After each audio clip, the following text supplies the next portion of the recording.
الحمد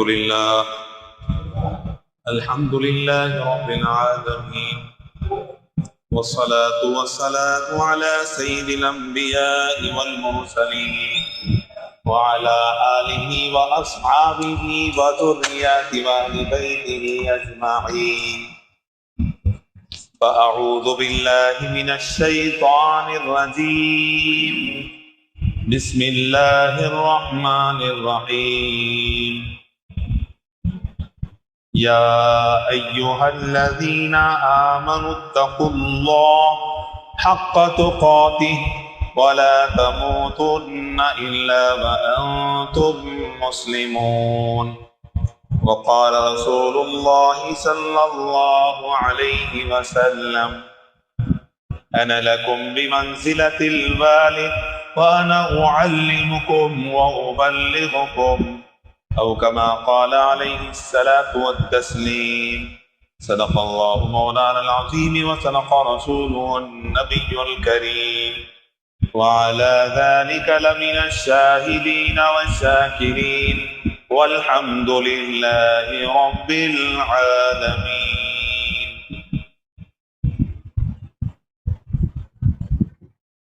قابل قدر میرے بزرگوں اور بھائیوں، اللہ تبارک و تعالیٰ کا بڑا ہی فضل ہوا، احسان ہوا کہ اللہ تعالیٰ نے ہم سب کو مبارک دن میں اور مبارک موقع پر، مبارک جگہ پر جمع ہونے کی توفیق عطا فرمائی ہے۔ دعا کرو کہ اللہ تعالیٰ ہم سب کو جیسا ہم یہاں جمع ہوئے ہیں ایسا ہی جنت الفردوس میں جمع فرما دے۔ میرے عزیز دوستو، جمعہ کا دن بڑا مبارک دن ہے کہ جو شخص جمعہ کے دن غسل کرتا ہے، پانی نہاتا ہے اور اچھے کپڑے پہنتا ہے، عطر لگاتا ہے، مسواک کرتا ہے اور اللہ کے گھر کی طرف اذان سے پہلے چل پڑتا ہے، جمعہ کے دن سورہ کہف پڑھتا ہے، تمام معمولات درود شریف پڑھتا ہے، فرماتے ہیں کہ اس کے ایک قدم پر اللہ تبارک و تعالی 1 سال نفل نماز پڑھنے کے برابر ثواب اس کے اکاؤنٹ میں اللہ تعالیٰ ڈالتا ہے۔ اور اتنا ہی نہیں، ایسا ہی 1 سال روزے رکھنے کے برابر ثواب اس کے کھاتے میں، اس کے نام اعمال میں اللہ رب العزت ڈال دیتے ہیں۔ اگر کوئی شخص جمعہ کے دن کا بڑا اہتمام کرنا چاہیے کہ اللہ تبارک و تعالیٰ نے جمعہ کے دن سورہ جمعہ اتارا ہے، جمعہ کی فضیلت میں یا ایھا الذین آمنوا اذا نودی للصلاة من یوم الجمعہ، اے ایمان والو، جمعہ کی اذان دی جائے، جمعہ کے لیے اذان کہی جائے، تمام کاموں کو روک دو، بیچنا اور خریدنا بند کرو، دکان بند، مکان بند، بات بند، سب کچھ بند، اللہ کے گھر کی طرف آنا شروع کرو، تیزی کے ساتھ آؤ۔ فَإِذَا قُضِيَتِ الصَّلَاةُ فَانتَشِرُوا فِي الْأَرْضِ، جو شخص جمعہ کے دن جلدی آئے گا، نماز پڑھ کے جاتے جائے گا، اللہ تبارک و تعالی اس کے روزی روٹی میں برکتوں کے فیصلے عطا فرمائیں گے۔ وعدہ ہے، جلدی آئیں گے میرے بھائیوں، اللہ کے گھر میں بیٹھیں گے تو پھر اللہ تعالیٰ روزی کو بانٹیں گے۔ جمعہ کے دن روزی کو تقسیم کرتے ہیں کہ جو شخص جمعہ کے دن جلدی آوے اور نماز پڑھے اور قرآن پڑھے اور کہتے ہیں کہ صلاۃ التسبیح کی نماز کا اہتمام کریں، سورۃ الکہف پڑھے، درود شریف پڑھتے ہیں، تو اللہ تبارک و تعالی اگر کتنی بڑی بھی بیماری ہو، تمام ڈاکٹروں نے ہاتھ اٹھا دیے کہ صاحب علاج نہیں ہو سکتا ہے، ان کو کینسر کی بیماری ہے، تو کہتے ہیں کہ اللہ تبارک و تعالی جمعہ کے دن جو جلدی آیا ہے، یہاں پر صلاۃ التسبیح کی نماز پڑھا ہے، سورۃ الکہف پڑھا اور ایسا ہی درود شریف پڑھنے کا اہتمام کیا ہے، اللہ اس کی برکت سے کینسر جیسی بیماری کو بھی اللہ شفا سے تبدیل فرمائیں گے۔ نہیں چاہیے ڈاکٹروں کے پاس لوگ پھر رہے ہیں کہ صاحب دواؤں کھا رہے ہیں لیکن پھر بھی کم نہیں ہو رہا، کہ صاحب علاج کرا رہے پھر بھی کم نہیں ہو رہا. ارے علاج اور شفا دواؤں میں اللہ نے نہیں رکھا ہے. علاج اور شفا میرے دوستو ڈاکٹروں کے ہاتھ میں نہیں ہے. شفا تو اللہ نے نماز میں رکھا ہے، نماز میں رکھا ہے. ایک صحابی آئے پیٹ کے درد سے پریشان. حضور صلی اللہ علیہ وسلم نے پوچھا میرے گھر کیا ہوا؟ کہنے لگے اللہ کے رسول پیٹ میں درد. حضور نے فرمایا اٹھ کھڑے ہو 2 رکعت نماز پڑھ لے، اللہ تجھے شفا دے گا. وہ صحابی کہتے ہیں میں اٹھا اور نماز پڑھا، اللہ نے میرے نماز پڑھنے کی برکت سے میرے پیٹ کا درد ختم کر دیا ہے. ہم بیمار ہوتے اور سوتے ہیں اور گھر میں پڑے رہتے ہیں. ٹی وی دیکھنا آسان ہے، موبائل دیکھنا آسان ہے، لیکن میرے دوستو 2 رکعت پڑھنا ہمارے لیے مشکل ہو گیا. تو شفا گولیوں میں اور دواؤں میں نہیں ہے. شفا تو اللہ نے سورہ فاتحہ میں چھپا کے رکھا ہے. شفا اللہ نے زمزم کے پانی میں چھپا کے رکھا ہے. بڑے بڑے ریسرچ کرنے والوں نے کرونا کے مومنٹ میں بہت سارے دوائیں کرائے، بہت سارے جنازے اور مردے نکل کے گئے، لیکن کہنے والوں نے کہا، بڑے بڑے ڈاکٹروں نے ریسرچ کیا ہے کہ زمزم کا پانی جس کرونا کے پیشنٹ کو پلاتے گئے یقین کے ساتھ میرے دوستو اس کا کرونا تمام کا تمام ختم ہو گیا، وہ اچھا ہو گیا.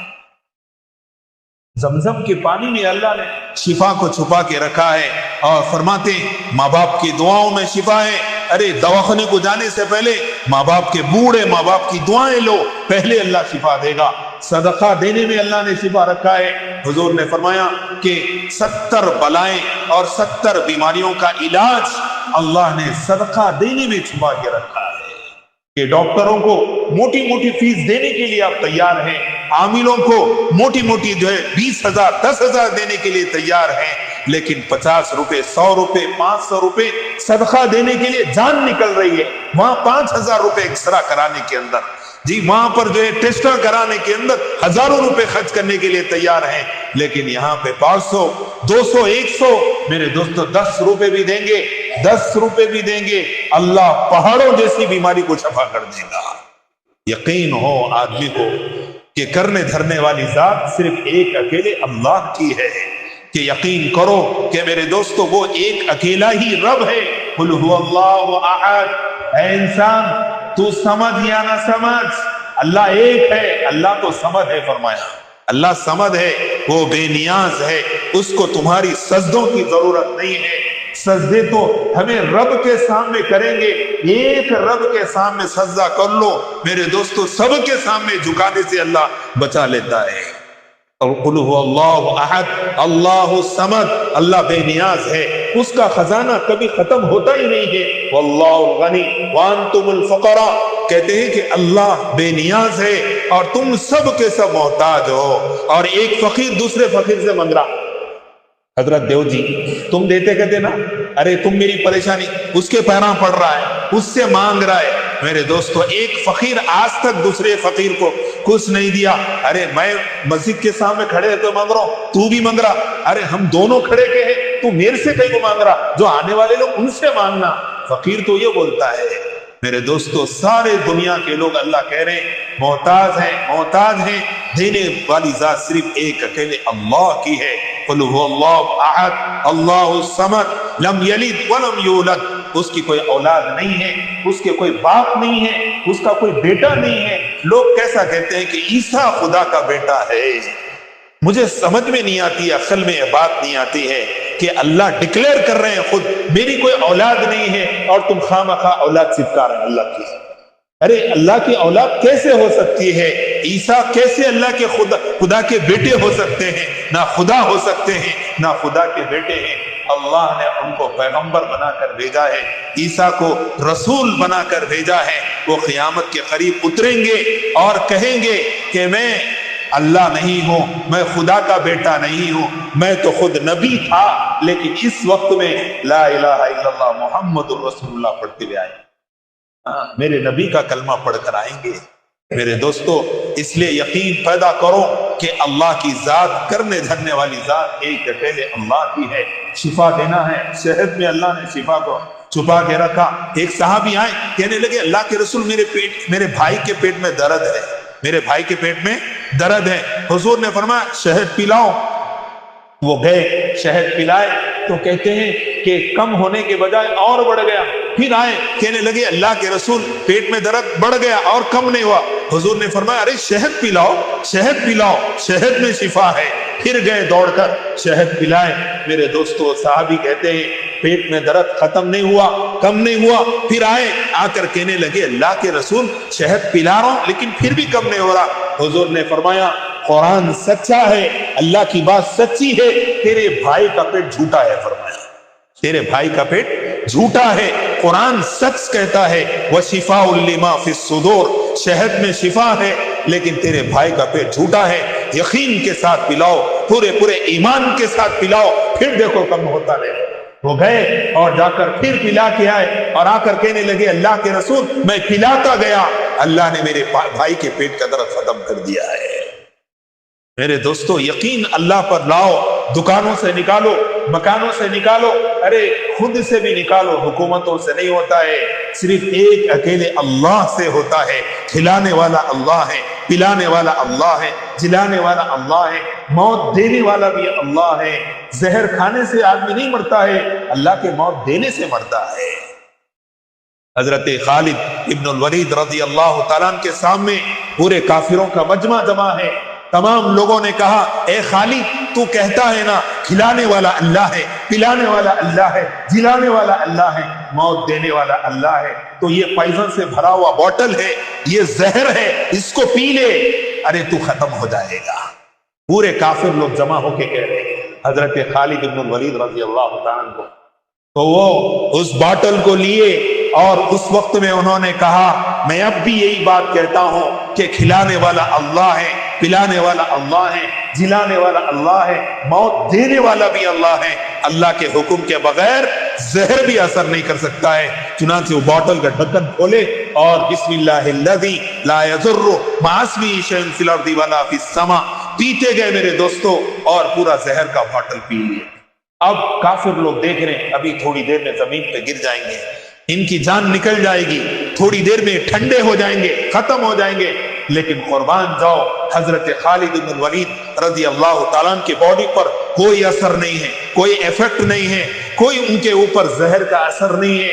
اس کے بعد انہوں نے پورے کافروں کی طرف مجمع کی طرف پلٹ کر کہا اے لوگوں آپ لوگ کہتے ہو کہ زہر سے مریں گے لیکن میں نہیں مرا ہوں، خدا کی قسم اللہ نے مجھے نہیں مار ڈالا، بلکہ آپ کو معلوم نہیں ہے وہ زہر کا باٹل میں پیتا گیا، مجھے شہد سے زیادہ میٹھا معلوم ہو رہا تھا.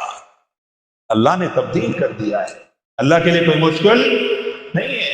میرے دوستو یقین اللہ پر ہونا چاہیے کہ اللہ کھلاتے ہیں، اللہ جلاتے ہیں، موت اللہ ہی دیتے ہیں. اگر میں دکان چھوڑ کے نماز کو آؤں گا کوئی نقصان نہیں ہوگا، کوئی میرا اللہ کے راستے میں جاؤں گا میرے گھر کا کوئی نقصان نہیں ہوگا. اللہ تبارک و تعالیٰ تمہارے دکان میں برکت دے گا، تمہارے مکان میں برکت دے گا، تمہاری آل اولاد میں برکت دے گا. ارے برکت کیا چیز ہے معلوم ہی نہیں ہے آپ کو. برکت کیا ہے؟ ایک صحابی حضرت جابر رضی اللہ تعالیٰ حضور کریم صلی اللہ علیہ وسلم کو بلا رہے ہیں. غزوہ خندق کا موقع ہے.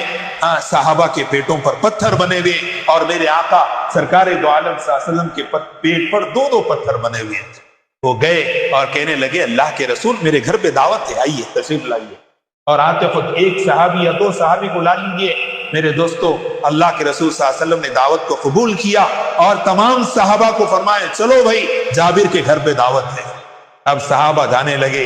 اب حضرت جابر کہتے ہیں دوڑ کر جاتے ہیں اور بیوی کے پاس جا کر بولتے ہیں کہ اللہ کے رسول بھی آ رہے ہیں اور اللہ کے رسول کے ساتھ پورا مجمع ہمارے گھر کو آ رہا ہوں. 100 کا نہیں، 200 کا نہیں، 800 لوگ آ رہے ہیں. اور گھر میں کھانا دیکھا گیا صرف 2 آدمی یا صرف 3 آدمی کا کھانا، اس سے زیادہ نہیں ہے. حضرت جابر گھبرا رہے ہیں، پریشان ہو رہے ہیں کہ ایسا نہ ہو کہ جو ہے شرمندہ ہو جائے، سب لوگ آ کے بیٹھ جائیں اور کھانا نہ ہو، آدمی شرمندہ ہو جائے. تو میرے دوستو ان کی بیوی ہماری بیویوں کی طرح نہیں تھی. ان کی بیوی کا یقین اللہ پر ہے. ان کی بیوی ہمارے آقا حضرت محمد رسول اللہ صلی اللہ علیہ وسلم سے محبت کرنے والی بیوی تھی. وہ کہنے لگی اجی آپ نے دعوت دیا ہے تمام صحابہ کو، آپ نے بلایا ہے؟ کہنے لگے میں تو نہیں بلایا. بولے کون بلائے؟ بولے حضرت محمد رسول اللہ صلی اللہ علیہ وسلم نے بلائے ہیں. تو میرے دوستو ان کی بیوی کہتی ہے کتنا ایمان بھرا جواب دیتی ہے. وہ کہتی ہیں کہ آپ فکر مت کرو، ٹینشن مت لو، میرا یقین ہے